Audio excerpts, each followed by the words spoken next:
My contention is all kids have tremendous talents, and we squander them pretty ruthlessly. I had a great story recently, I love telling it, of a little girl who was in a drawing lesson. She was 6, and she was at the back drawing, and the teacher said this little girl hardly ever paid attention. And in this drawing lesson, she did. And the teacher was fascinated. She went over to her and she said, "What are you drawing?"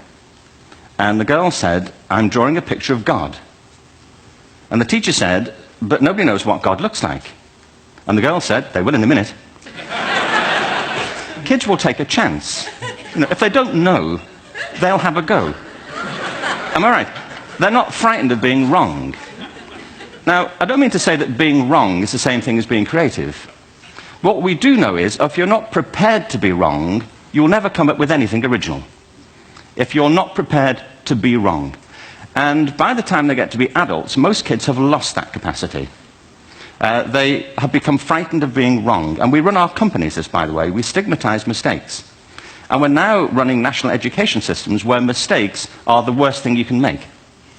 And the result is that we are educating people out of their creative capacities.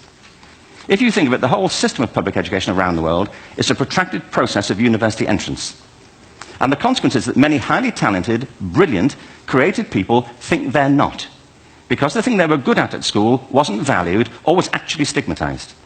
And I think we can't afford to go on that way. Picasso once said this. He said that all children are born artists. The problem is to remain an artist as we grow up. I believe this passionately, that we don't grow into creativity, we grow out of it. Or rather, we get educated out of it. We have to be careful now that we use this gift wisely, and the only way we'll do it is by seeing our creative capacities for the richness they are, and seeing our children for the hope that they are. And our task is to educate their whole being so they can face this future. By the way, we may not see this future, but they will.